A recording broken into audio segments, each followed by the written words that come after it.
Sa pagsapit nga ng ika-1,000 araw na madugong digmaan sa Ukraine, ay tila ata di pa rin natatanaw ang pagkakaroon ng usapang pangkapayapaan kahit pa sinabi ni Pangulong Donald Trump na tatapusin na niya ang gera sa lalong madaling panahon sa oras na makaupo na siya sa pwesto. Mukhang kapwa nagnanais pang maka-score na maganda ang magkalabang Russia at Ukraine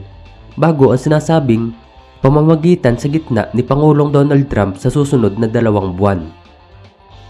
Matatandaang sinusuplayan ng Amerika at iba pang mga bansang kasapi ng NATO ang Ukraine ng mga long-range missiles, ngunit may restriktong hindi ito gagamitin sa teritoryo ng Russia at sa halip ay bilang kanilang pandepensa lamang.